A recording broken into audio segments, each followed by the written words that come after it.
Bienvenue au podcast Les Deux GT, épisode 31, animé par Hugo Princet. Kevin Caboret. Donc aujourd'hui au podcast, on va parler de feux de forêt à Hawaï. De toute la situation qu'il y a eu récemment en Afrique de l'Ouest avec le coup d'État au Niger, etc. Et aussi, on va parler de l'assassinat d'un candidat au présidentiel en Équateur qui s'appelait Fernando Villavicencio. Ne manquez pas ça puis écoutez le podcast. Hey, salut Kev! Yo, comment ça? Ça va bien toi? Yeah. Donc, je suis content de reprendre le podcast. On est finalement rendu à l'épisode 31. Ouais. Et on a eu déjà 30 épisodes en plus que 300, puis quand même 3 invités. On va voir d'autres invités bientôt. Puis notre dernier podcast avec Amélie Wanancy. Ouais. Ouais, on est en épisode 30. J'espère que vous avez aimé ça. Puis on est déjà rendu à 31. Mais le podcast, on va parler en fait de qu'est-ce qui se passe, qu'est-ce qui s'est passé en Afrique de l'Ouest. Ouais. OK? Parce que pour ceux qui ne savent pas, toi tu viens de l'Afrique de l'Ouest, plus précisément du Burkina Faso. Oui. Puis il y a quand même eu beaucoup depuis beaucoup de temps qu'il y a quand même eu des cas, des coups d'État en Afrique, même dans mon coin en Amérique du Sud, mais en Afrique on dirait que ça arrive souvent dans plusieurs pays de l'Afrique. Mais récemment, c'est plus dans l'Afrique de l'Ouest. Il y en a eu un au Mali en 2012 qui a vraiment déstabilisé cette partie de l'Afrique. Qui, je pense que dans ton pays récemment, il y a aussi un coup d'État au Burkina. Il y en a eu un. Oui. Au Niger, il vient d'en avoir un. Et encore, il y a quelques jours au Gabon, en Afrique centrale. Mais on va parler plus précisément du Niger. Parce que c'est le sujet de ce podcast-ci. En fait, je vais prendre mes notes. Le 6 août, il y a eu une fermeture de. En fait, ça a commencé genre au mois d'août. Il y a comme une fermeture d'espace avenir. Le Niger, il y a un coup d'État en fait. Par quelqu'un qui était allié du président. Ouais, c'est ça. C'est l'armée, là. Fait que. Oui, techniquement, ils sont sous les ordres du président. Oui, exactement. En fait, ça a commencé presque, on est au mois de septembre, ça a commencé le 26 juillet. Un groupe armé a pris le pouvoir de force, puis a suspendu la constitution, il a imposé un couvre-feu. C'est le général Abdourahmane Tiani, chef de la garde présidentielle, autoproclamé chef de l'État. Et en fait, il allait perdre son emploi. C'est l'homme de confiance de l'ancien président. Puis il savait qu'il allait perdre son emploi. Puis il a dit moi, je vais faire une crise, je vais faire un coup d'État pour pas prendre mon emploi. Genre. Je dirais pas ça de même. Ouais. Je dirais que dans les dernières années, justement, comme tu dis, il y a eu beaucoup de prise de contrôle, de pouvoir par des forces armées, que ce soit au Mali, au Burkina. Et comment dire? Ces changements de régime étaient motivés d'une part par le fait que ça fait un bout que ces personnes-là combattent des groupes armés, que ce soit Al-Qaïda ou Maghreb, que ce soit, il y a beaucoup de banditisme dans la région et l'armée ne se sentait pas soutenue par le gouvernement en place. Beaucoup, les plaintes au Burkina Faso, c'était surtout par rapport au manque de munitions, au manque de matériel pour les personnes qui s'engageaient dans l'armée et un manque de compréhension de la part des politiciens, en guillemets, un rejet de la France, etc. etc. Et c'est toutes ces valeurs-là que l'on retrouve un peu dans le coup d'État au Niger. Mais en fait, personne ne s'attendait à un coup d'État, là, parce que c'était vraiment un endroit qui était quand même assez stable. I don't know about that. Puis, tu sais, comme le président, il était élu, Mohamed Bensoum, il était élu en 2021, procès démocratique. Fait que, à ce qui paraît, des gens pensaient que ces pays-là étaient quand même instables. Mais comme tu dis, depuis, comme tu as mentionné, depuis les coups d'État au Mali en 2012, les Burkina, il y a un sentiment anti-France, qu'il y a des conflits internes dans ces coins de pays, dans ces coins de région-là. Pas juste interne, c'est. Comment dire?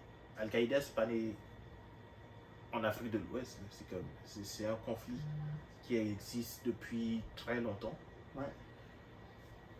Mais quand le conflit s'est déplacé vers l'Afrique de l'Ouest, au début, ben, c'est la France qui a pris les devants pour mener des opérations au Mali, pour essayer de, comment dire, contrer Al-Qaïda.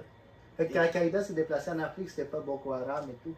Ben, il y a eu Boko Haram, mais Boko Haram avait, comment dire, il y avait Boko Haram, il y a eu Al-Qaïda, il y a eu des, comment dire, les rebelles en Syrie Ouais. qui sont déplacés aussi, il y a eu la Libye, il y a eu plein de choses. Mais qu'est-ce qui fait en sorte que ces terroristes rebelles se déplacent en Afrique? Parce qu'on les chasse de là où ils sont. Fait que pour pas aller en Europe, parce que c'est plus difficile d'aller là-bas, ils s'en vont genre en Afrique de l'Ouest. Yep. Parce que c'est plus facile pour s'installer, puis... Ben, on les repousse au nord, fait qu'ils descendent au sud. Ok, je comprends. Mais en même temps, tu sais, parce que, comme j'avais dit, les Sissous, il y a eu la fermeture de l'espace aérien parce qu'ils ne savaient pas qu'il y ait une intervention des pays voisins. Parce que, genre, la communauté économique des États de l'Afrique de l'Ouest, qu'on appelle CDAO, ouais. avait dû donner 7 jours pour l'ultimatum pour qu'il retourne le pouvoir au président, genre, renversé. Puis ça n'a pas été fait, là. Ils ont dit 7 jours, puis sinon on va vous envahir. Là-dedans, il y a des pays comme la Côte d'Ivoire, puis des pays qui sont, genre, on va dire, pro-France, pro-américains, font partie de ces regroupements. Je dirais pas pro-France. La question, c'est plus, comment dire, il y a des groupes qui sont présentement contrôlés par des forces armées et des zones qui sont encore sous le contrôle de politiciens. Plus classique, en ligne. Genre, la Côte d'Ivoire ne défend pas la France. La Côte d'Ivoire, elle ne veut pas que son armée se retourne contre elle. Ouais, mais j'ai quand même un sentiment genre des pros, parce que ça fait que la France a pris la Côte d'Ivoire au niveau genre, des armes et tout. Non. Pour pas dire que la Côte d'Ivoire peut dire, ok, on fait comme les Burkina qui ont dit, non, fini la France, mais ils l'ont pas vraiment dit. Là. Mais j'imagine qu'au niveau de la population, les autres aussi, parce que c'est dans cette région-là, il y a un sentiment anti-France. Mais c'est peut-être plus bien contrôlé par les présidents. Là. Il y a plein de questions dans ce que tu viens de décrire, mais pour... Ok. Quand on parle du sentiment anti-France, c'est pas un sentiment anti-France dans le sens... ça dépend. Il y a un spectre dans ça. Il y a des gens qui sont comme, ok, on a été colonisé par la France, on veut pas que la France s'implique dans notre gestion de l'État.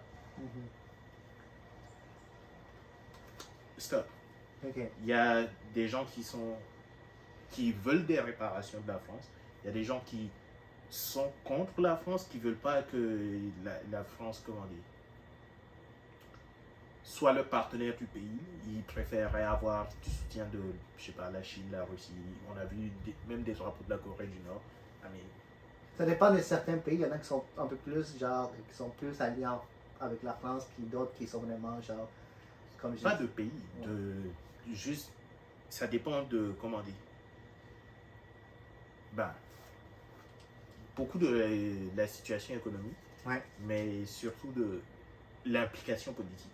Mais en fait, il ne faut pas dire que les coups d'État qui s'est passé au Niger, en fait, la population a soutenu quand même les coups d'État, puis ça s'est passé, genre, vraiment sans effusion de sang, sans, genre, vraiment des violences rancunières. C'était vraiment, ça s'est fait vite, un peu de violence, grande violence, puis faut pas oublier aussi que c'est un des pays les plus pauvres du monde, en fait.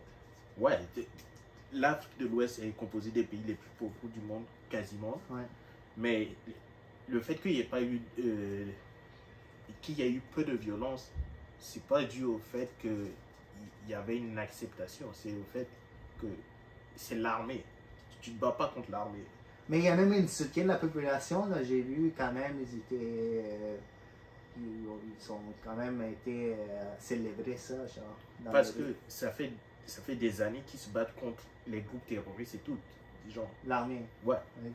Parce qu'il ne faut pas oublier que le président il a été juste élu l'année passée puis dans son vote démocratique. Genre. Oui. Quand même. Ouais, mais c'est ça. C'est fini. Mais en fait, il menace aussi de poursuivre le président renversé pour haute trahison.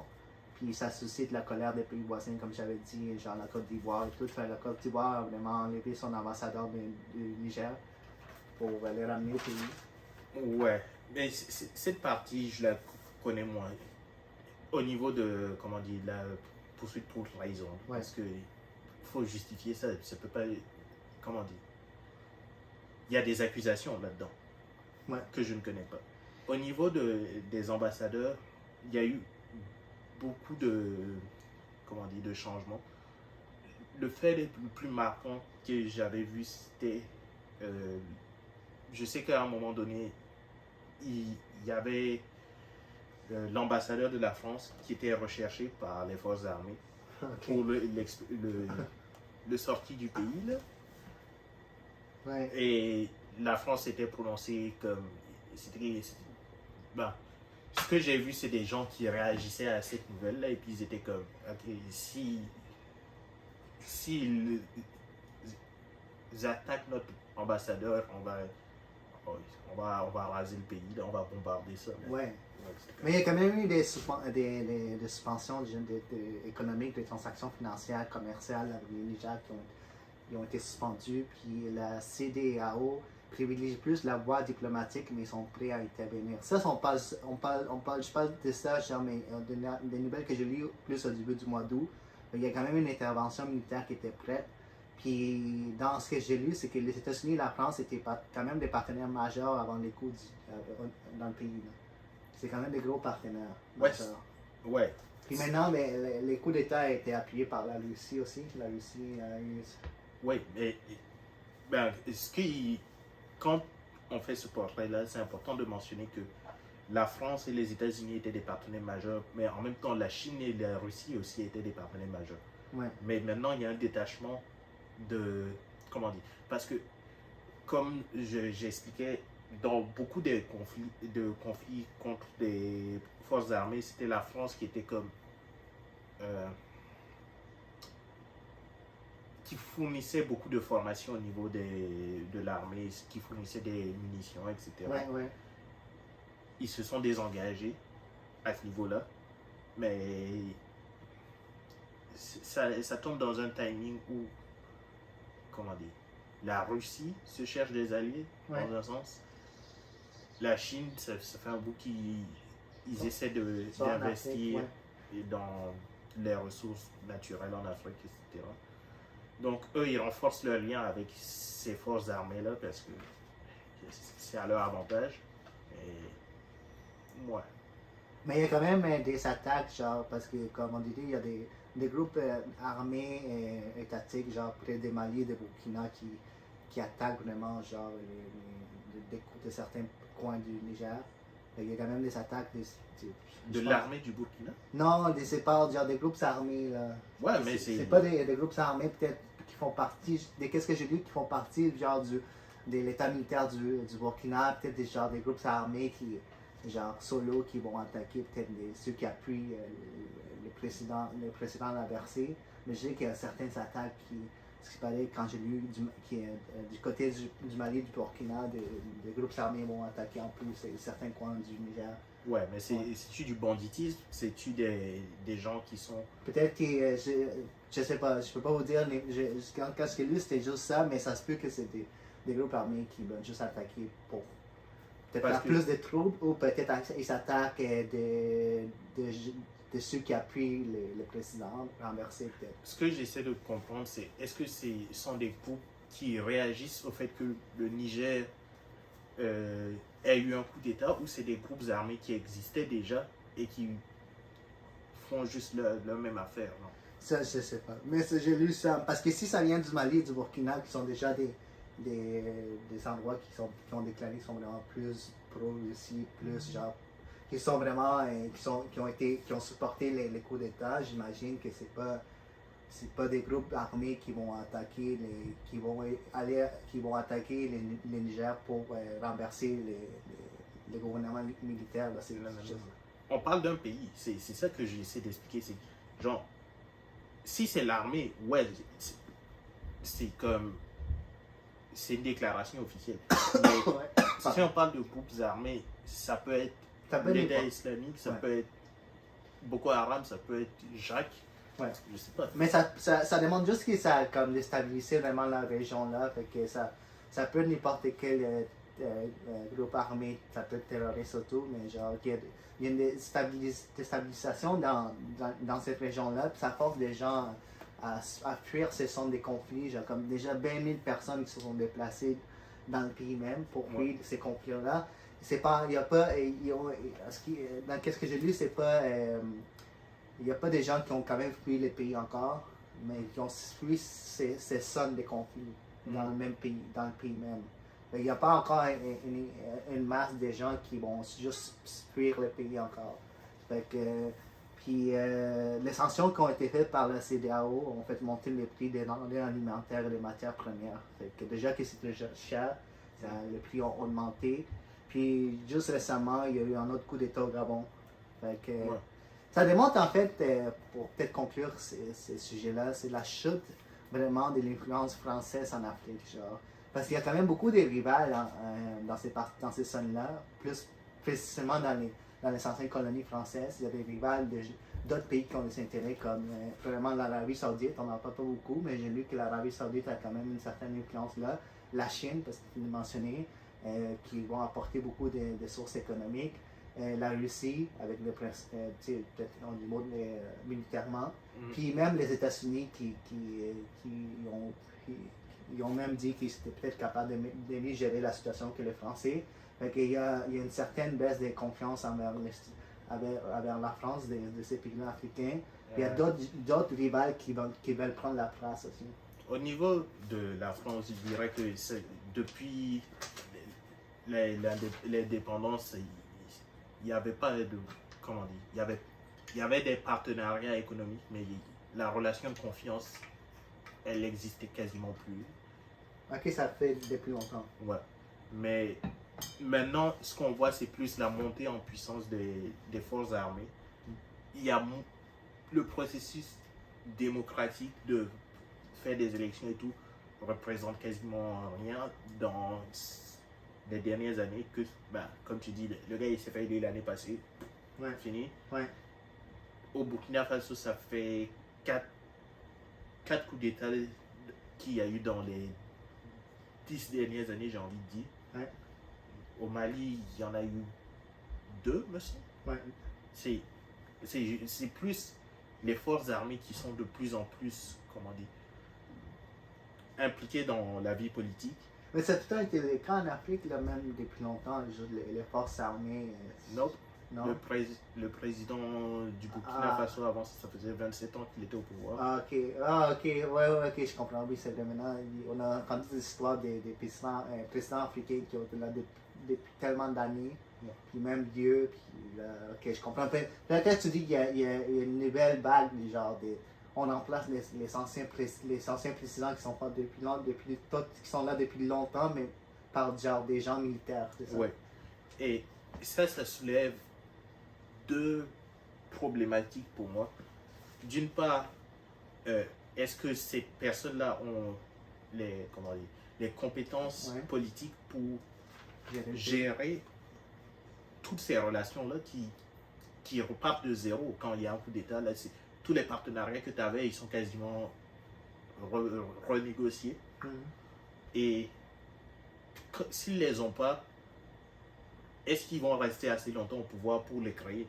Ouais, mais j'ai vu justement des vidéos du général qui est au Burkina Faso. Là, les gens, comment il s'appelle? Ibrahim Traoré. Ouais, il a l'air, les gens ont l'air de l'aimer, puis il a l'air d'avoir un certain charisme. Comment il se porte, mais est-ce qu'il a les compétences pour gérer le pays? Je sais pas. Il a l'air jeune, là. Mais c'est ça mon problème, c'est que, comment dire, même si il veut s'impliquer dans la politique, mettons que pour réorganiser le gouvernement et tout, ça prenne 3 ans. C'est pas garanti que dans 3 ans, il n'y aura pas quelqu'un d'autre qui va dire qu'il n'a pas reçu assez de munitions de la part du général Traoré. Ça, c'est vrai. C'est comme qu'est-ce qui se passe au Niger? C'est en général, l'ancien président qui est resté qui est resté avec les nouveaux, mais lui a dit, ok, je vais me faire envoyer, je vais me renverser. Qu'est-ce qui prouve que, comme au Burkina, en décessarie, maintenant, dans 300, il va le renverser aussi. Il ne va pas avoir de stabilité. Fait que c'est malheureux parce que même, ok, avant, il y avait le même président pendant 50 ans, puis il y a beaucoup d'abus. Bah, 50 ans, c'est beaucoup, là. Ouais, Même 27 ans. 27 ans, on va dire. Mais il y a beaucoup d'abus, fait que là, les gens se sont révoltés, mais là, à chaque 3-4 ans, des changements, parce qu'en général, ils n'aiment pas l'autre, ça Ouais. ne va jamais aider ces pays-là. Là, comme je dis, la France a déjà ses propres problèmes. Là, les gens d'Afrique ne veulent pas plus être imposés par. C'est pas juste la France, par les États-Unis aussi, d'avoir ce sentiment que ces pays-là, ils s'envahissent leur culture, leur économie. Mais en même temps, il ne faut pas oublier qu'ils vont s'allier avec d'autres pays, genre comme la Chine, l'Arabie Saoudite, la Russie, qui eux aussi ils ont des intérêts. J'ai pas l'impression que le combat est tant au niveau de la culture. Parce que les gens consomment toujours des films d'Hollywood, les gens consomment toujours des plats français, des trucs du genre. C'est plus au niveau de l'économie qu'il y a. On ne veut pas que des compagnies françaises ou même canadiennes viennent par exemple exploiter de l'or au Burkina Faso. Mais on veut que les compagnies chinoises le fassent. Non, on veut que les Chinois prêtent de l'argent à des investisseurs au Burkina et que eux ils fassent ce qu'ils veulent. Oui, mais quand les Chinois vont dire remboursez-nous, ils ne sont pas capables de rembourser. Parce que même, ok, je peux donner plein d'argent, mais si tu ne gères pas ton problème de corruption, tu ne gères pas ces problèmes genre, qui est quand même assez pressant dans ces pays, même dans les miens. Ok, je peux te donner plein d'argent, mais à un moment donné, tu dis, ok, il faut que tu me rembourses. Mais oui, mais tu sais, ça c'est arrivé. Qu'est-ce que les Chinois ils vont avoir en retour? Les Chinois, ils ont des intérêts. Je te donne un investissement, oui, il y en a un certain montant qui va nous retourner, mais je sais pas, mais chaque pays a ses intérêts propres. Ouais, ils ont leur intérêt, mais ça ne change pas la situation. C'est pas une compagnie chinoise qui vient faire l'exploitation des ressources. Ok, ils donnent l'argent. C'est ça. Ok. Puis après, si c'est bien géré ou pas bien géré, ça c'est autre chose. Puis ça fait comme n'importe quelle compagnie, il faut que si tu dois nous rembourser, tu nous rembourses. Puis si tu n'es pas capable, il y a certaines choses qui. Tu dois de l'intérêt. Si tu n'arrives pas à payer les intérêts, tu rentres en défaut. Les gens te font moins confiance, ils te prêtent moins d'argent. Peut-être que c'est ça la meilleure voie, mais c'est ça qui est en train d'arriver. Puis il y a beaucoup de pays africains qui font des bons partenariats avec ces compagnies chinoises ou d'autres pays. L'Afrique grandit, l'Afrique est en pleine croissance, mais il y a aussi beaucoup de conflits, puis c'est quelque chose qu'on ne sait pas comment ça va être géré. Moi, je vais vraiment pays par pays. Je suis comme, yo. Au Burkina Faso, ça fait beaucoup de coups d'État. Je suis comme, donnons-nous le temps d'établir un gouvernement et de voir comment, ou de former les personnes qui ont pris le pouvoir. Parce que l'explication du dernier coup d'État, c'était on manque de soutien, on manque de munitions, on veut pouvoir combattre ces forces qui nous envahissent, on veut prendre notre propre indépendance, mais comment dire, dans 2 ans, quelqu'un peut faire exactement le même discours pour les mêmes raisons, juste parce qu'il n'y a pas eu le temps de se former. Oui, exactement, le même discours, parce qu'il n'y a pas eu assez de soutien, puis il va dire, ou parce que c'est ça que son poste va être menacé, ou plein de choses comme ça. Mais bon, c'est un sujet très intéressant, c'est un continent en pleine croissance, l'Afrique, mais avec certains pays qui sont moins stables que d'autres. Je vous invite à en parler sur les commentaires ou je nous poser des questions sur ça. Tout ce que nous on recherche, c'est facilement trouvable sur des sites journalistiques ici au Québec ou ailleurs, en anglais ou en français. Je vous invite à en parler. C'est un sujet qui est jamais arrivé presque déjà 2 mois, mais l'idée c'est qui continue. Genre. Ouais. Lisez les journaux si vous voulez savoir comment dire, les différents thèmes auxquels penser. Et pour arriver à vos conclusions, ben, discutez-en dans les commentaires, posez-nous des questions. On va essayer d'arriver aussi à ces mêmes réponses-là. Exactement. Mais en parlant des gouvernements, là, on va se déplacer dans un autre continent, on va se déplacer en Amérique du Sud, plus précisément en Équateur, un petit pays dans la côte Pacifique, l'Amérique du Sud.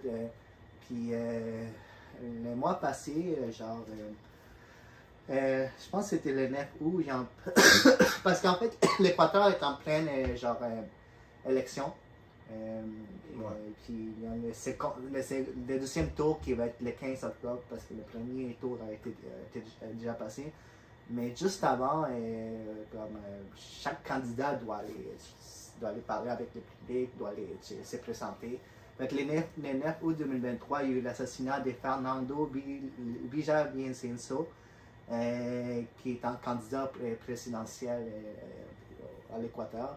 Il a été assassiné par balle juste en sortant dans l'entremblement. Il est rentré dans son auto, il a été assassiné.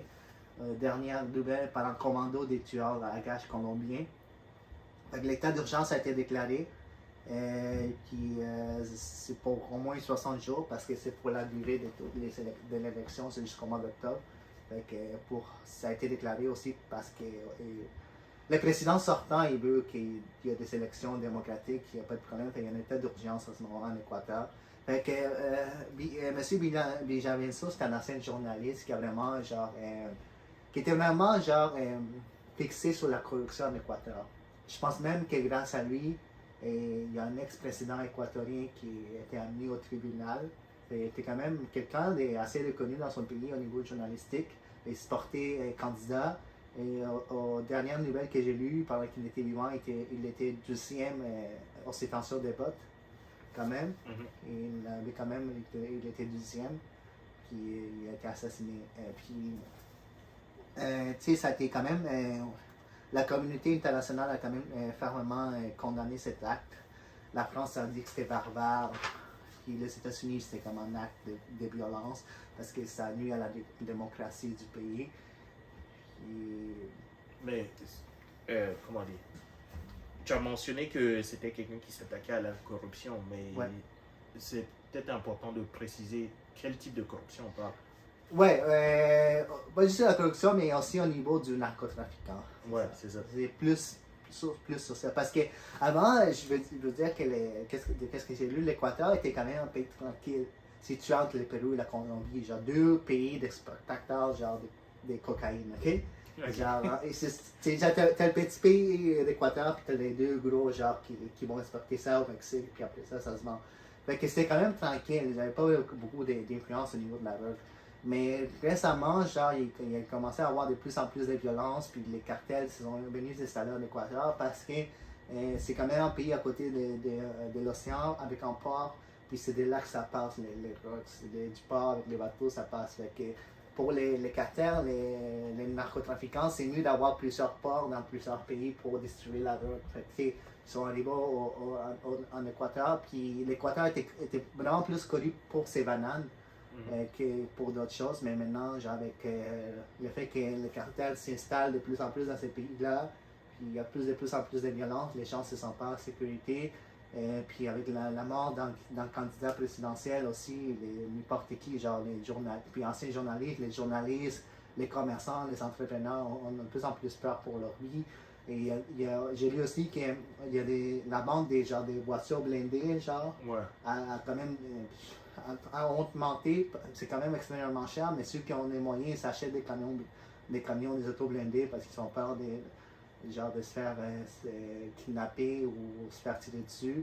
Puis les gilets pare-balles, c'est comme un vêtement là-bas, c'est tellement commun. Là. Ça se vend comme des petits péchos, puis tout le monde porte des gilets pare-balles. Même les petits commerçants ils en portent. Fait qu'il y a même parce que les prométhos a été fait récemment, là, les gens sont allés voter. C'était quand même assez récent. Le 20 août, c'est ça? Ouais, le 20 août, les gens sont allés voter, puis il y a quand même des candidats qui sont allés avec gilet pare-balles. Fait que, tu sais, comprends? Les gens ont quand même peur en Équateur, c'est plus assez de sécurité. Fait que beaucoup de noms anciens, le président sortant, en fait, qui lui a décidé de dissoudre le gouvernement parce que sinon il allait se faire poigner pour la corruption. Fait que, il a décidé de dissoudre ça et faire genre des élections. Fait que beaucoup les blâment lui pour tout ce qui arrive, mais c'est quand même c'est une zone où entre les deux pays déjà où il y a beaucoup de trafic de drogue. Fait que c'est juste entre ces deux pays. Fait que j'imagine que le cartel dit notre pays, on va juste les prendre pour faire notre business. Fait que, tu sais, le candidat, il avait juste 59 ans, et c'est quand même, il avait des chances pour être élu.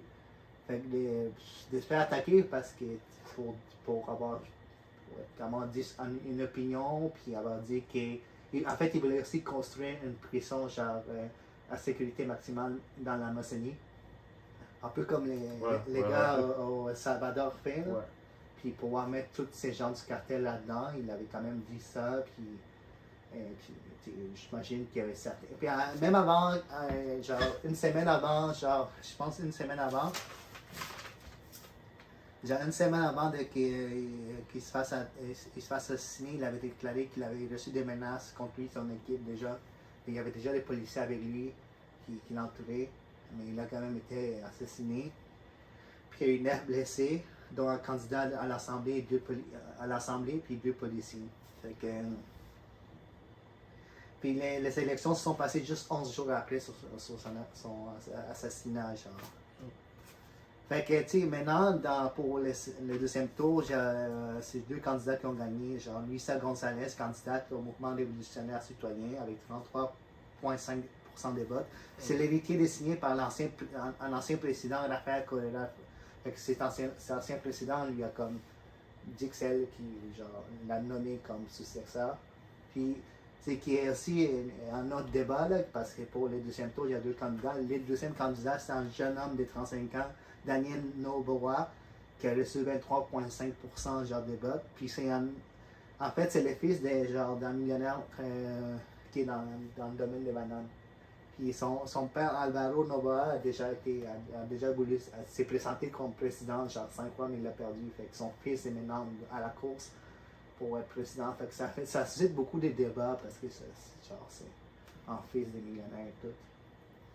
Mais qu'est-ce que tu en penses de cette situation, Kev? Surtout l'assassinat d'un candidat présidentiel. Non. C'est comment dire? Ça montre que les gens qui voulaient perpétrer cet assassinat, ils utilisent la peur comme un outil et c'est plus la réponse du gouvernement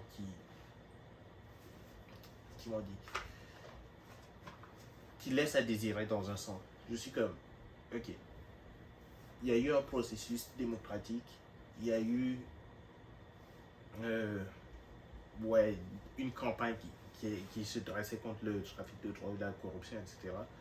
Mais après qu'un candidat qui a ses positions se soit fait assassiner, est-ce qu'il y a une condamnation de la part du gouvernement qui est Oui, en fait, mais il y a eu déjà, le président, comme je te dis, a déclaré un état d'urgence pour qu'il y ait au moins les 60 jours pour que les élections se continuent de façon démocratique, sécuritaire. Ouais. Il y a aussi 3 jours de deuil national qui ont été faits pour honorer la mémoire comme le président dit, d'un patriote. Puis aussi, les forces armées se sont mobilisées à travers tous les territoires pour garantir la sécurité des citoyens. Justement, ce que j'essaie de dire, ça c'est comme si je jouais en défense. Okay. Je prends un exemple qui a pas rapport, qui a rapport dans un sens.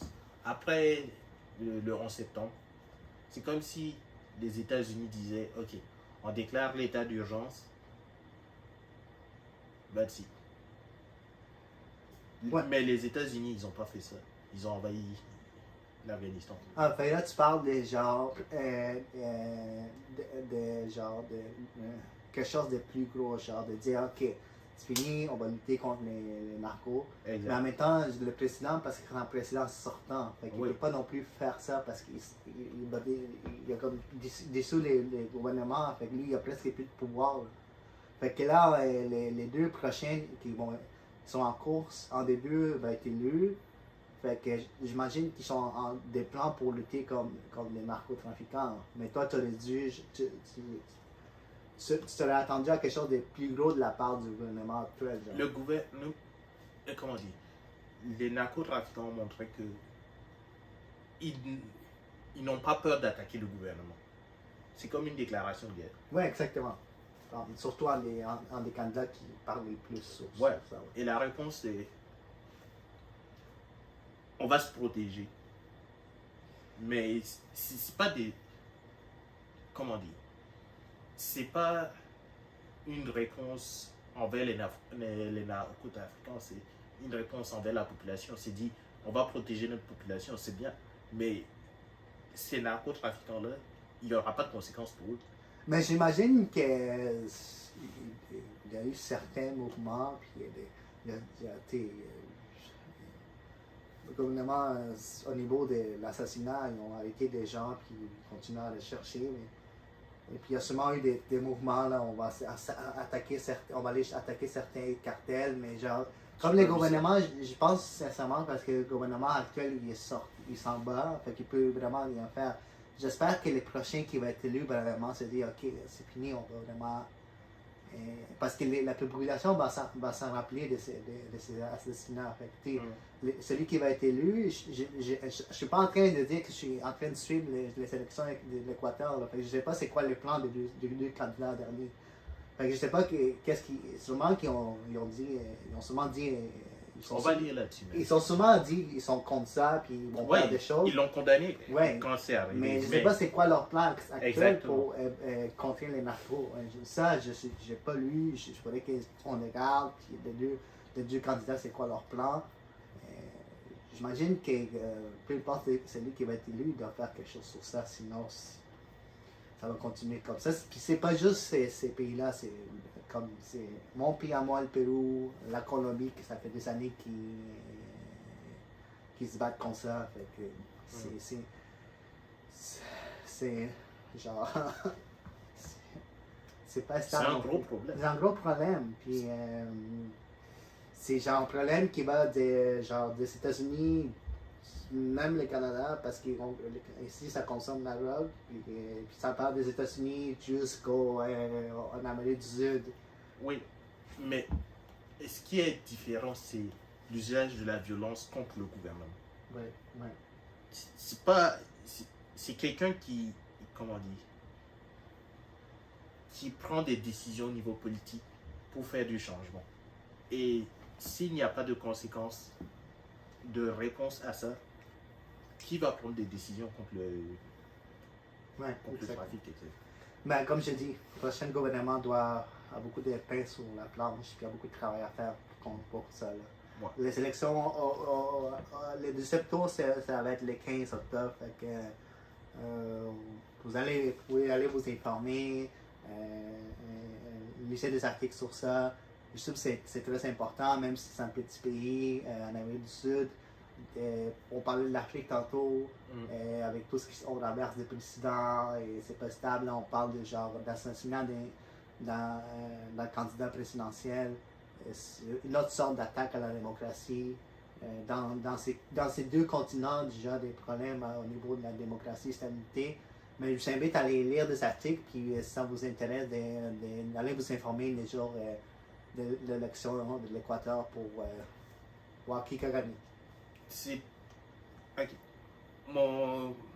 Comment dire? Ouais. Je vais rajouter juste une nuance, c'est que oui, j'encourage les gens à lire sur ces processus-là, mais d'une part pour connaître les processus démocratiques, d'une part, savoir quelles sont les différentes relations qu'on a avec ces différents pays et voir qu'est-ce qui ne fonctionne pas, qu'est-ce qui est similaire dans les pays où nous vivons. C'est plus par curiosité, mais comment dire? il y a une tendance à médiatiser les conflits, mais il y a beaucoup de situations qui s'améliorent dans ces continents-là aussi. Oui, exactement. Il y a une grande amélioration dans ces pays-là. Le Brésil est en pleine croissance, avec beaucoup de potentiel. Je pense que l'Argentine, le Chili, c'est des endroits plus calmes ces temps-ci. Oui, la Colombie, j'imagine que ça c'est quand même plus qu'avant, ça s'est calmé. Puis il y a encore une présence des cartels et tout, mais il y a des pays qui sont en pleine croissance. Puis, comme l'Afrique, c'est des continents qui continuent à grandir. Puis, ils vont avoir un impact important dans les années à venir. Exactement. Écoute, pour notre dernier épisode du sujet, pour notre dernier sujet du podcast, je trouve encore. Là, c'est différent, là, mais ça implique aussi les gouvernements, les autorités locales et tout. C'est la gestion de crise. Oui, la gestion des crises. On ne parle pas juste des crises de ces temps-ci. Les feux de forêt à Hawaï. Écoute, cette année, j'ai entendu, je ne sais pas si on avait parlé dans d'autres sujets du podcast, des feux de forêt. Du Canada, en Californie. Au Canada. Au Canada, je pense qu'il y a eu ça en Australie aussi, l'année. Il y en a chaque année en Californie. En Californie, oui, mais c'était quand même intense. En Australie, il y a 2 ans, je m'en rappelle, ça brûlait, puis on voyait des images genre des feux de forêt. Puis là, cette année, au Canada, il y a eu des méga feux de forêt, justement, en Colombie-Britannique. Même au Québec ici aussi, mais on va parler de ce qui s'est passé genre à Hawaï. Puis j'ai vu des images, on aurait dit genre une zone de guerre, tout était brûlé, même les autos étaient brûlées complètement, genre tout était brûlé, c'était intense quand j'ai vu ça, c'était wow. En fait, les feux de forêt à Hawaï, ça s'est passé dans la station balnéaire de Lahaina, sur l'île de Maui, à Hawaï. En fait, c'est la catastrophe la plus meurtrière dans l'histoire de l'État américain. Dans les années 60, il y a eu un tsunami qui a tué 161 personnes. Il y a eu 61 personnes mortes. C'était vraiment les décès naturels les plus grands de l'histoire de Hawaï. Mais maintenant, ces feux de forêt, en fait, aux dernières nouvelles que j'ai lues, il y a eu plus de 100 personnes qui sont mortes. Puis ça se peut que on continue, on fait encore des recherches. Ça se peut que le nombre est double. C'est les désastres naturels les plus grands qu'il y a eu à Hawaï. Pour donner une idée de l'ampleur des dégâts, c'est un feu qui s'est étendu sur toute l'île et qui faisait en sorte que certaines personnes devaient juste sauter dans la mer pour essayer de se sauver, d'éviter de se brûler. Oui, exactement. Fait que ça a commencé genre rapidement, genre le 8 août. Des gens ont été pris par surprise par ces feux de forêt. C'était tellement chaud qu'il y en a qui disent qu'il fallait qu'ils se jettent à l'eau parce que genre, ils sentaient leurs vêtements brûlés. Fait qu'il y a beaucoup de gens qui sont sortis à l'eau. On voit ça dans les vidéos. Puis c'était vraiment difficile pour les secouristes d'aller aider les gens parce qu'il y a beaucoup de pannes d'électricité, de pannes d'internet, c'était difficile au niveau de la communication pour rejoindre les résidents. Fait que, il y a certains endroits, il n'y avait pas d'électricité, pas d'internet. Oui, pas juste ça, c'est que la réponse même du gouvernement a pris très longtemps. Plus longtemps que ça aurait dû prendre. Il n'y a pas eu d'alerte SMS pour dire yo, il y a un feu, bougez-vous. Oui, mais en fait, comme beaucoup de gens ils en parlaient, ils essayaient de sauver des vies, mais il n'y avait pas assez d'aide. Il n'y avait pas de mobilisation. Oui, il n'y a pas de mobilisation. Les gens essayaient de sauver des gens, puis il n'y avait pas assez d'aide. Puis aux dernières nouvelles que j'ai lues, c'était presque toute l'île au complet qui a été brûlée, puis les 2000. Environ 2000 immeubles qui ont été complètement détruits. Puis même les feux étaient tellement intenses que même les métals fondaient. Genre. Ouais. C'était intense. Puis au niveau, genre, l'île au complet va devoir être reconstruite au complet. Genre. Selon les gouverneurs, Josh Green, puis ça va s'élever des milliards de dollars pour reconstruire tout. Puis en fait, c'était l'une des principales attractions, c'est une zone vraiment touristique, ok? Ouais. C'est genre, les gens vont souvent là pour leurs vacances. Il y a beaucoup de touristes qui ont été coincés là, puis ils ont dû comme partir, puis même se rendre à l'aéroport, puis attendre des longues files pour sortir de l'État américain. Il y a beaucoup de gens aussi, des habitants là, qui ont tout perdu, qui ont dû être déplacés dans des zones, genre des camps pour s'établir là. Puis, c'était vraiment intense quand j'ai vu les images. Mm. Puis, ok, mais. Ouais, vas-y. Ben, quand il y a une crise de cette ampleur-là et qu'il y a aussi peu de mobilisation, ben, on veut chercher la cause de ça pour que ça se reproduise pas. C'est là que rentre en scène. Ben, Mais qu'est-ce que j'ai lu? Le service météorologique national croit que la cause pourrait être due à la végétation sèche, les vents forts, puis Oui. le faible humidité. Oui, à ce niveau-là, Ouais. ben, j'allais venir à ça plus tard, là, mais on peut en parler tout de suite. C'est une des causes, c'est la contamination. Bon, comment dire? La contamination. Pas de la. Ouais, de la contamination. C'est plus le fait que certaines espèces ont été importées justement dû au déplacement humain. Ouais, Parce que- quelle espèce? Beaucoup de plantes, par exemple, qui existent dans des zones plus un peu plus chaudes, plus proches de la savane. Il y a beaucoup de plantes Ah, ok. qui ont un processus, qui sont habituées à sécher. Genre. Ouais. Par exemple, au Burkina Faso, il y a quelques buissons qui, ben, pendant la saison sèche, ils vont quasiment brûler. Ok. Et puis, c'est comme conçu dans dans leur cycle que ils s'assèchent, Puis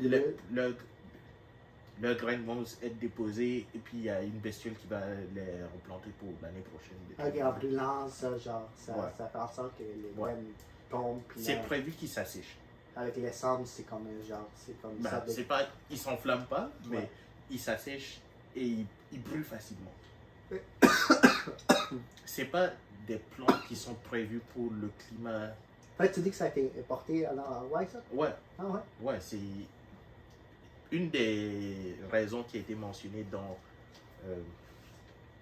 Qui est-ce que je lisais? Il me semble que c'est le Washington Post. Ok. Me semble. Mais c'était que ces plantes-là qui sont pas prévues pour ce climat-là, ben, elles sont arrivées dans cet environnement. Ça s'explique beaucoup par, justement, c'est une zone touristique. Le fait qu'il y a des gens qui viennent de partout dans le monde qui ont introduit cette plante-là là-bas et c'est une plante qui a fait une invasion parce que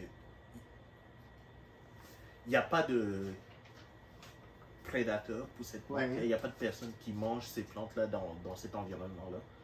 Et puis, ben, quand ça a commencé à s'assécher, c'est devenu une plante facilement inflammable. Ça a répandu le feu plus rapidement, etc. Mais il y a une enquête qui a été ouverte pour trouver la cause exacte de ces feux-là. Parce que Je pense que c'est le résultat de ça que je Ouais, disais. tu as lu ça, j'ai Ouais. pas lu l'enquête. Mais comme ils ont expliqué les chaleurs intenses et tout, ces plantes-là qui brûlent plus facilement et tout, puis le fait que c'était vraiment trop soudain, puis là ça prenait vraiment en feu, mais il y a aussi au niveau des autorités locales, les temps des Ouais. réactions ont été vraiment genre lentes. Comme tu dis, tu avais mentionné que les gens n'ont pas été avertis. Ouais. Comme c'était pas bien géré. Il y a même il y a une compagnie d'électricité qui a été critiquée parce que une compagnie d'électricité locale qui a été critiquée pour ne pas avoir coupé les courants Oui, alors ouais. que les vents balayaient dans une zone plus Ouais, aride. j'ai lu sur eux aussi. Ça présentait une risque genre Ils ont de feu. Ils ont eu l'indication qu'il y allait avoir des vents forts. Mais habituellement, les recommandations, c'est justement de couper le courant. Mais par souci d'économie, ben, ils ne l'ont pas fait. Mais là, j'ai aussi mentionné parce que s'ils coupaient le courant, il y avait certains secteur qui en avait besoin, comme médicaux et tout, de ces courants-là et tout. Fait que c'était vraiment difficile de prendre des décisions. Mais j'imagine que au niveau des genre médical, ils sont genre Ils ont des des générateurs. générateurs. La question, c'était plus dans une tornade, pendant cette saison-là, la procédure, c'est Couper l'électricité. exact. Là, tu dis pourquoi ils n'ont pas coupé? Parce que Pour faire de l'argent, pour raison économique. pour garder le circuit en ligne, genre. Mais lui, il disait d'autres choses, mais en même temps, tu penses, c'est comme genre au S'ils niveau coupent l'argent, ils ne chargent pas les gens, c'est tout. au niveau des genre des secteurs médicaux et tout, du genre des génératrices, ça fait pas de sens leur explication. Mais il y a une enquête aussi qui a été faite au niveau des sur cette compagnie. La compagnie a dit qu'elle va collaborer dans tout ce qu'elle peut Ouais. pour donner des preuves et tout. Une enquête aussi qu'elle a faite envers les autorités locales pour leur gestion de la crise. Parce que je sais pas si tu as vu, il y a une vidéo, je pense, du chef des polices ou du chef de. Du chef, genre. C'est un genre. Chef des polices. Ou, je sais pas si c'était exactement sur quoi son poste, mais c'est lui qui parlait. Le premier, On lui a demandé, genre, pourquoi vous n'avez pas sonné l'alarme. Ouais, les premiers répondants. Ouais, Ouais, lui, le lui, premier c'était un procès public, là. Ouais, C'était genre. et puis, Yo. je sais pas si c'était le chef des polices. Je connais pas son titre exact, mais il faudra qu'on revérifie. Ouais. là. Mais si vous le savez, laissez dans les commentaires. Mais j'ai vu la vidéo, ce qu'on lui demande pourquoi vous n'avez pas sonné l'alarme pour apaiser les gens qui avaient des flux qui s'est rapproché. Lui, il dit que cette alarme, c'est fait pour les tsunamis. Et que s'il aurait sonné, les gens auraient quand même encore eu, il y aurait eu une plus grande crise parce que les gens auraient pensé qu'il y a un tsunami. Fait qu'on lui a demandé est-ce que vous regrettez de ne pas avoir sonné l'alarme, puis lui il a dit non. Vraiment, il y a une vidéo sur ça. Là. J'ai pas vu toute l'entrevue. Ouais. J'ai vu les réactions. Parce que justement, ce clip-là, c'est fait pour être viral. C'est comme. Ouais, c'est ça. Puis pour juste, le gars, il a eu un procès public. Ouais, Je pense qu'il a démissionné. à suivre. Ouais, je pense Mais que- ça m'étonnerait pas. Fait que quand même, comme je dis, il y a encore, on est encore à la recherche des gens, parce qu'il y a beaucoup de gens disparus. Certaines personnes, on les a retrouvées, mais c'est parce que le feu était tellement intense que c'est tellement difficile d'identifier quelqu'un à cause que des fois c'était juste des cendres. Les corps se sont devenus des cendres complètement genre brûlés. Fait que, tu sais, le gouvernement américain a envoyé des gens experts dans ça pour aller identifier ces personnes-là. Mais des fois, c'est juste des cendres qui ont des membres, des fois, aux gens, des résidents qui ont des membres de famille, des personnes qui sont disparues, des membres de leur famille ou amis, genre s'ils sont des preuves d'ADN pour faciliter l'identification de ces victimes-là. Parce que des fois, c'est tellement pas reconnaissable, c'est juste. Pardon. C'est juste des centres. Fait qu'on leur demande des preuves d'ADN pour identifier les personnes. Puis, il y a des centaines de personnes encore disparues. C'est pas encore fini. Puis, en fait, parce qu'il y a aussi Biden, le gouvernement de Biden a quand même, dès le début, a quand même a demandé genre, au Congrès genre, de donner 12 milliards de dollars supplémentaires pour les fonds d'aide aux sinistrés. Genre. Il a quand même déclaré l'état d'urgence, je pense, le gouvernement Biden a signé, Joe Biden a signé une déclaration de catastrophe naturelle, puis ça l'a aidé genre, à avoir des fonds et tout. Ouais. Mais il a été vraiment critiqué parce que ça lui a pris quand même du temps, c'est dans Hawaï, puis... Ouais, pour sa visite officielle. Puis plus, il y a des nouvelles sur ça. Quand on lui demandait, il semblait vraiment genre indifférent ou pas très... pas très genre... ça lui importait peu. Là. C'est quand on lui a demandé sur Hawaï, genre, il n'était pas très... comme tu dis, indifférent. Genre, il n'était pas très, genre... pas très intéressé sur ça. J'ai pas vu ces images. Mais c'est ça que l'opposition lui critique, c'est sa réaction genre inactive face au Ouais, mais c'est leur travail, genre. Leur travail, c'est d'essayer de trouver comment améliorer le processus de réponse du gouvernement en place. Mais parce que là, tu sais, le journaliste lui demandait, puis lui, il était pas très, genre, il répondait pas. Ça, je l'ai pas vu, fait que je peux pas commenter là-dessus. Je sais qu'est-ce que j'ai lu, mais la Maison Blanche estime que les opérations de recherche des victimes il s'était en stade qui permettait, genre, à ce moment-là, genre, quand il s'est rendu en visite, il était en stade où ça permettait d'avoir une visite présidentielle. Parce que c'est un événement qui mobilise vraiment, genre, d'importants moyens logistiques et implique un dispositif de sécurité considérable. Fait que c'est pour ça qu'il a pris le temps de se déplacer à Hawaï, parce qu'il ne veut pas se déplacer, genre, tout de suite après l'événement. Ouais, il va pas venir le lendemain. Ben, il peut, mais... Mais l'opposition l'écritait beaucoup sur ça. Il s'est rendu là-bas. Puis l'Arena compte en fait 12 000 habitants. Puis ce qui est intéressant, j'ai vu que c'était la capitale du royaume d'Hawaï dans le 18e siècle. Ok. Ouais. C'est quand même une grosse capitale. Là. Puis il y a beaucoup j'imagine, d'histoires qui a été aussi brûlées là-dedans. Puis c'est malheureux. Puis... Mais genre, je sais pas, pour terminer ça, parce que je sais pas si tu as eu un peu les scandales aussi avec Oprah et The Rock. Non, ça me dit rien. Ok, mais Oprah la célèbre, genre, animatrice. Winfrey. You get a car, you get a car. Ouais, Everybody Oprah Winfrey Yeah. et The Rock et Dwayne Johnson ont fait une vidéo sur les réseaux sociaux en parlant des feux à Hawaï, parce qu'Oprah a une résidence dans cette partie-là, elle a une résidence sur l'île de Maui, excuse-moi pour la prononciation. Elle a une résidence là, puis sa résidence n'a pas vraiment été touchée par les feux de forêt parce qu'elle est capable, genre, d'espérer, genre, des gens qui vont, s'il y a un feu, qui vont... genre les pompiers. Ouais, s'il y a quelque chose qui se passe, elle est capable de protéger son Ouais. C'est un service qui est quand même assez répandu en Californie maintenant. Ouais. Beaucoup de célébrités vont engager des compagnies de pompiers privés. Ouais. Pour... Fait que ça n'a pas vraiment été touché, mais elle a une grande, genre, propriété là-bas, puis elle a comme fait une vidéo avec The Rock, parce que The Rock, je pense qu'il est d'origine d'Hawaï, cette partie-là. Ben, son tatou, c'est un de ses symboles de ses origines. Fait qu'ils sont demandés, genre, aux gens de faire des dons. Ouais. Genre pour ça, puis les gens l'ont vraiment mal pris. Si tu vois les commentaires vraiment genre haineux, genre pourquoi est-ce que un milliardaire et un millionnaire demandent aux gens, avec tout ce qui se passe en ce moment, avec la difficulté que les Américains ont à payer leur loyer, à faire des dons pour aider, genre... C'était-tu sur Twitter? Non, c'était sur Twitter, Instagram.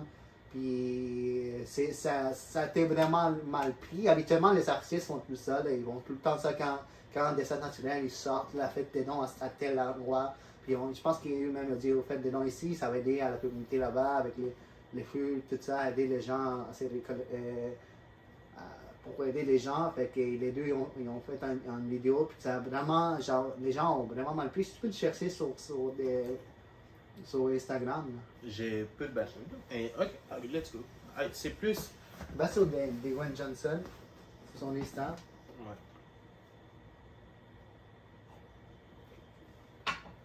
C'est plus une question de. Comment dire? C'est quelle audience qui a réagi à ce message pour moi? Beaucoup de gens. Ouais. Ok. Bah, parce que là, la campagne, elle est. La campagne a continué, mais genre, il y a beaucoup de gens qui l'ont mal pris. Ouais, il y a toujours beaucoup de gens qui vont mal le prendre. Ah, mais c'était intense. Parce que j'en ai vu pas juste sur X, là, sur TikTok. Ouais, mais le truc, c'est genre, littéralement, ok. Comment dire? De plus en plus, j'ai l'impression que les gens qui sont régulièrement engagés sur les réseaux sociaux sont de plus en plus à l'aise à critiquer une... Comment dire? Mais... Alors. Une demande de financement, mettons. Ouais, surtout fait par deux personnes qui sont déjà extrêmement riches, puis les gens vous devez faire des dons. C'est pas vous devez faire des dons, c'est plus... Vous nous demandez, pourquoi vous nous demandez de faire des dons? Mais c'est parce que ça a été comme ça avant. Les gens, ils ont un dessin naturel, les autorités disent appelle, je sais pas, l'acteur le plus populaire, il va venir dans la télé et dire mais faites des dons à cette organisation-là pour aider. Ça a été comme ça dans plusieurs. Oui, ça n'a pas changé. Mais ça commanderait que maintenant les gens ils ne veulent plus ça que deux genre millionnaires ou même des artistes parce que. Ma question c'est, est-ce que tu perçois ça plus comme de la fatigue ou comme plus de l'individualisme? Je prends ça comme il y a de plus en plus un manque de confiance envers ces artistes, ces célébrités, puis un manque des connexions. Genre, on dirait que les gens, quand ils voient deux ultra-millionnaires demander de l'argent aux autres, ils ont comme, mais vous avez de l'argent, pourquoi est-ce que vous ne donnez pas? Okay. C'est plus de l'individualisme. Ouais. C'est genre... Moi, je suis en train de, genre, de pas être capable de payer mon loyer. Ouais. Toi, tu me demandes de l'argent pour payer. J'ai pas l'impression que les critiques les plus vocales vont dans ce sens-là. Puis il y en a beaucoup qui critiquent Oprah parce que elle a une résidence là-bas, puis ça n'a pas été publié, puis ça a été protégé. Puis... Oui, je suis d'accord, mais personne ne s'attend à ce que Oprah finance la réparation d'Hawaï. Mais parce qu'il y a, je ne sais pas si tu as lu, il y a certaines personnes qui, quand il y a un descente naturelle qui arrive, qui vont en profiter parce que dans certains médias que j'ai vus, il y a des gens qui étaient prêts à acheter des terrains là-bas pour reconstruire, genre, qui profitaient de cette situation pour acheter du real estate, oui. De l'immobilier. Il y a beaucoup de gens... Il y a toujours de la spéculation. Ouais, puis la question pour moi c'est plus, ok, il y a eu une tentative de campagne et ça a été négativement perçu par une grande partie de la population. Exactement. Mais pour moi, ça témoigne plus du fait qu'il y a moins de mobilisation quand ça vient de, comment dire, de personnes célèbres, en guillemets. Parce qu'il y a moins de confiance. J'ai lu des vidéos qui disent, ok, est-ce que ces fonds, cet organisme, l'argent va vraiment se rendre aux personnes affectées? Parce qu'il y a beaucoup de gens qui ont maintenant, ils ont plus de confiance au gouvernement, ils n'ont plus confiance aux artistes, ils n'ont plus confiance aux organisations non communautaires, ils n'ont plus confiance aux institutions religieuses, ils n'ont plus confiance à rien. Fait que là, mais si moi je donne de l'argent, parce qu'il y en a beaucoup de cas où les gens faisaient des dons, puis l'argent ne s'est rendu jamais aux personnes affectées. Puis il y a des fois, là maintenant, les gens sont dégoûtés quand deux personnalités publiques leur demandent de l'argent parce qu'ils ont l'argent. Ils ne font plus confiance à leur propre gouvernement. C'est comme... Ouais, mais ok. Fait qu'il y en a qui disent... Je vais essayer de finir mon idée. Ouais, vas-y. La personne qui fait cette critique-là, c'est différent pour moi si c'est quelqu'un qui va chercher une autre façon de financer cette réparation que si c'est quelqu'un qui dit « j'ai pas envie de participer à ta campagne, donc je vais rien faire ». Oui, mais il y a certaines personnes qui proposent de l'aimerement aux gens d'aller boire, d'aller, genre, avec toutes les nouvelles façons de paiement, genre, d'envoyer de l'argent direct aux personnes affectées avec BMO, PayPal, ou chercher une communauté. Pardon? Qui disent de chercher une communauté vraiment, puis de donner l'argent direct, puis pas passer par ces fondations qui sont appuyées par des célébrités. Fait que des gens qui sont vraiment genre, vous voulez donner de l'argent, c'est bien, mais genre, cherchez donner directement, parce que comme ça, vous êtes sûr que l'argent, ça va là directement aux personnes affectées. Ok. Je vais essayer de schématiser ce que je perçois dans toute cette relation. Il y a le but de ces célébrités, c'est de faire, comment dire, de participer à un mouvement, de créer une mobilisation. Ouais. Et ils vont créer un objectif. Ici, je vois que l'objectif qui a été lancé par The Rock, c'est 1,3 million canadiens, etc. Il y a des gens qui font des dons. Oui, mais ce qui a changé entre la période que tu me décrivais où ces célébrités se mettaient en place face à la crise. On les mettait devant la télé, puis là, on dit, aidez-nous à ramasser des fonds pour telle organisation, pour des enfants en Afrique. Puis c'était genre des grosses célébrités. Mais c'était bien vu. Il dit, Leonardo DiCaprio est là. La question, c'est pas si c'était bien vu, c'est comment les personnes pouvaient réagir à ça? Il réagissait quand même bien. Non, comment ils pouvaient réagir à ça? Tu le voyais à la télé, puis tu voyais certains artistes connus qui disent moi aussi j'ai mis de l'argent, faites votre part, mais genre c'est bien. Ouais, mais si tu n'étais pas d'accord, comment tu réagissais? Ah, mais ouais, je comprends. Maintenant, avec les réseaux sociaux, peut-être que tu as tout le temps été comme ça, peut-être les gens ont dit non, non. Mais on dirait que maintenant, les gens sont plus vocaux à Oui, dire. ils sont plus vocaux, d'une part, ils sont plus individualistes dans un sens que ils préfèrent faire l'action de leur côté, Ouais. essayer de contacter un organisme ou un individu sur place que de participer à un mouvement. Ouais. Et beaucoup de personnes qui répondent à ces engagements sur les réseaux sociaux ont comme un incitatif de critiquer le mouvement. Oui. Fait que peut-être que la façon qu'ils sont faites n'était pas la meilleure et plus adaptée à la réalité d'aujourd'hui. Puis peut-être c'est juste le fait que les gens eux-mêmes vont se mobiliser. Les gens n'ont plus besoin qu'un artiste leur dise faites des dons. Fait que les gens eux-mêmes ils vont sortir faire des dons. Les gens eux-mêmes c'est distribuer leurs nouvelles, leurs vidéos. C'est pas juste des compagnies des médiatiques ou des journalistes réputés qui font des vidéos sur TikTok. Des fois c'est juste un gars qui dit mais c'est passé là, ça, je vais. Juste un gars qui habite dans l'île, puis là il dit mais je vais besoin d'aide, puis là les gens vont l'aider directement, ils font avec leur propre cellulaire. C'est plus comme avant, là. Comment dire? Le but de ces influenceurs, célébrités, etc., c'est de créer un sentiment de communauté. Ouais. As-tu l'impression que ça n'a pas marché? Avec ces deux-là? Ouais. Non, ça n'a pas marché. Parce que j'ai vu les nombres les vidéos que j'ai vues, les nombres des commentaires, parce que sur TikTok exactement, les nombres des commentaires par rapport au niveau des likes, il y avait plus de commentaires que de likes sur TikTok. Ça des fois, c'est pas une bonne nouvelle. Parce que, tu sais, il y avait plus de commentaires que de likes. Honnêtement, si une vidéo est bien aimée, il y a plus de likes que de commentaires. J'essaie de trouver la vidéo juste pour mettre ça en contexte. Là, on parle de... Surtout dans la page d'Oprah, je sais pas avec The Rock. Mais j'ai vu une vidéo où les gars expliquaient ça exactement. Parce que là, le ratio dont tu parles, c'est 2 pour 1, 2 fois plus de likes que de commentaires sur la page de The Rock.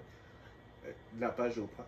Oprah, c'est autre chose. Oprah, elle habite là. Fait que je sais pas si c'est elle qui a eu plus de...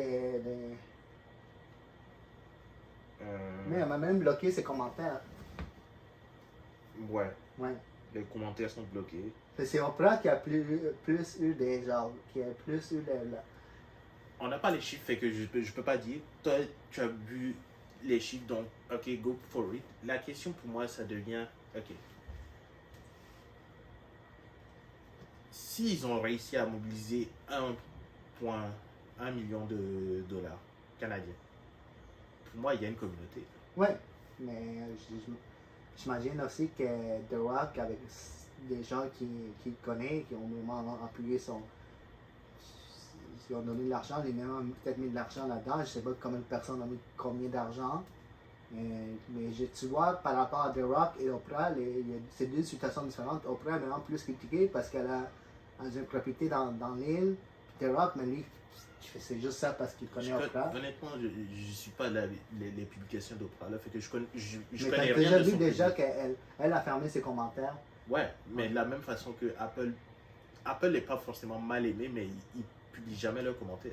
Ouais, mais c'est une compagnie. Oprah, elle tout le temps laisse ses commentaires ouverts. I don't know, man.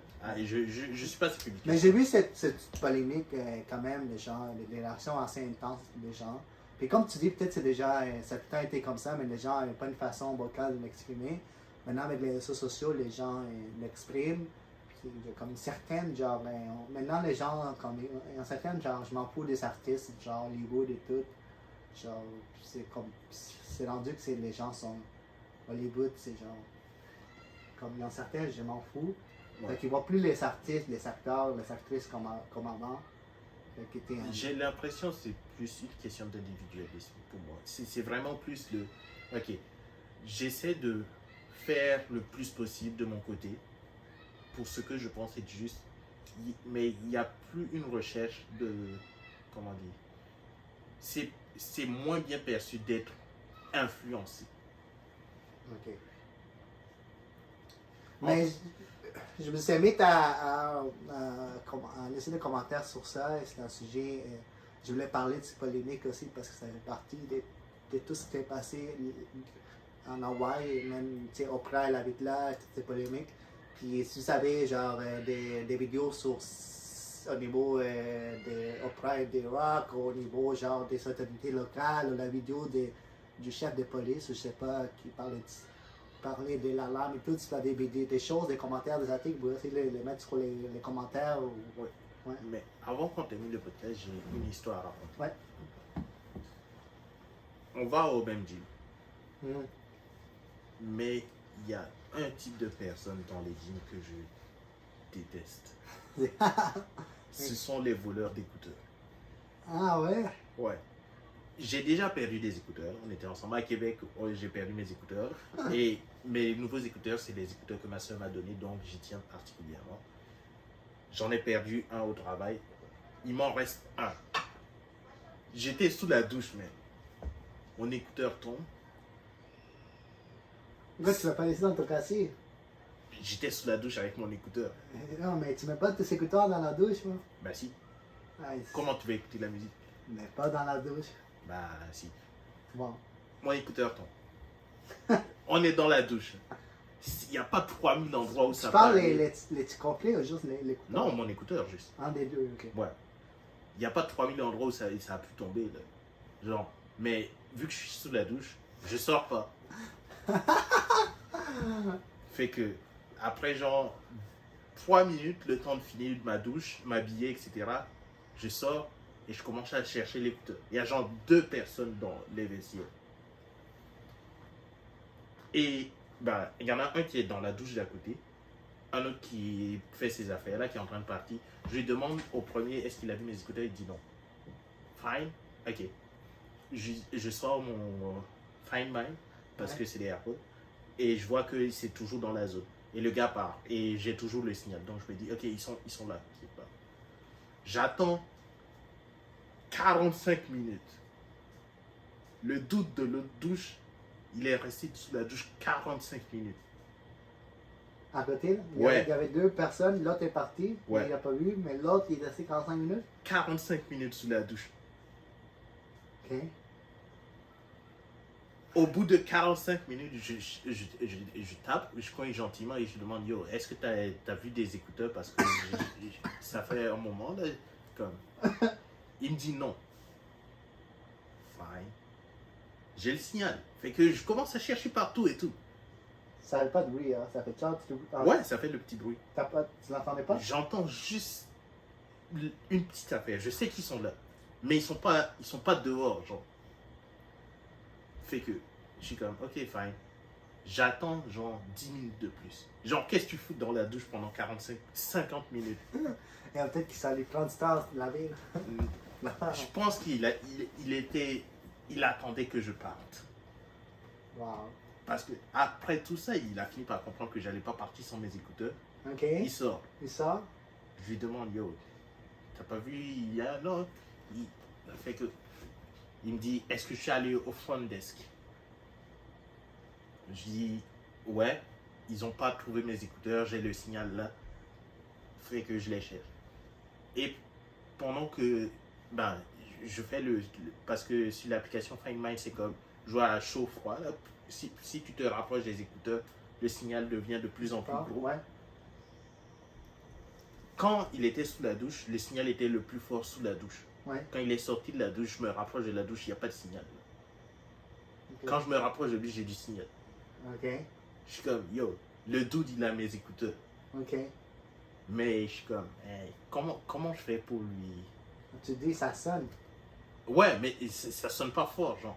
J'entends le signal, mais je peux pas lui dire, yo, vide tes poches. Fait que, ok, on commence à discuter et tout. Il me sort que, comme quoi, ah, c'est cool, t'as un iPhone. Est-ce que tu utilises Find My? Ouais, je lui dis, ouais, ok. que lui, il a déjà perdu ses écouteurs aussi. Est-ce que je peux lui montrer comment on les retrouve, genre? Il essaie de me faire perdre du temps, là, genre. Ouais. Mais au bout de 10 minutes, c'est genre, je lui dis, ok. Là, j'ai le signal quand je me rapproche de toi. Est-ce que tu permets que je regarde dans tes affaires? Il me dit, of course, non. Mais j'avais prévu ça. Du coup, je lui dis, ok, c'est une marque d'écouteurs qui est assez commune. Fait que ça se peut que tu aies confondu les miens avec les tiens. Fait que, est-ce que je peux les faire sonner en me rapprochant de tes affaires pour voir? Il me dit, ok, fine. Mais au bout d'un moment, il est comme, ouais, mais c'est sketch et tout. Mais c'est là que je mets mon téléphone littéralement à sa poche et on voit que c'est marqué ici. Dans sa poche? Ouais, c'est marqué ici dans Find My. Et puis ça résonne, genre? Ouais. Et puis c'est là, il me dit, ah, je les entends. Parce que là, on entend le bruit. Là. Je suis à 1 mètre de doute. Et puis il me dit, ah, ok. Attends, je vais voir. Et puis bizarrement, là, maintenant, il est tout au fond de sa poche. Ah, ok. Finalement, tu les as trouvés. Ouais. Et puis, ben, là, ça commence les excuses, genre, ah, j'ai les écouteurs dans le même genre. Es-tu sûr que c'est les tiens? Il me demande si mes Christy d'écouteurs qui sonnent dans sa poche sont à moi. Fait que, ouais, si vous volez des écouteurs, fuck you. C'est juste ça que j'avais à dire. Ouais, exactement. Volez pas les écouteurs des autres parce qu'on peut facilement les retrouver. Puis aussi, mais mettons, faut genre pas mettre les écouteurs sous la douche. Là. Non, les écouteurs sur la douche, c'est cool. Parce que C'est cool. sinon, l'autre option, c'est d'écouter la musique directement sur son téléphone. Ce que le doute faisait. Ah, ok. Mais écoute, c'est ça, volez pas les écouteurs des autres personnes. Ouais. Et facilement retrouvables. Puis ça, genre. Moi, je m'attendais à que genre, tu ne laissais pas te retrouver, mais tu laissais retrouver. Ouais, non, je suis resté 45 minutes. Je pars avec mes écouteurs. Exactement. Fait que c'est une bonne histoire de détermination, puis ne volez pas des écouteurs. C'est ça. Fait que nous, on se retrouve au prochain podcast. Merci d'avoir écouté. Laissez vos commentaires. On s'arrange pour être dans toutes les plateformes, sur YouTube, Spotify. Puis merci beaucoup. Puis on se revoit au prochain podcast. Et si tu regardes cette vidéo parce que tu as pris mon téléphone, parce que tu as dit que peut-être c'était tes écouteurs, fuck you. Non, parce que là, on va. Ok. Il y en a beaucoup qui commencent maintenant par les réseaux sociaux, puis on pas vraiment étudié en communication, en journalisme. Tu sais, moi, mes deux options, c'est ça. Communication ou sciences humaines pour aller, genre, psychologie. Du coup, je me décide. Mais plus communication, je pensais à ça parce qu'on fait ça, puis si on continue, ça me donnait plus de crédibilité, mais en même temps. Who cares, man? La crédibilité, c'est le nombre de vidéos que tu as faites. C'est tout.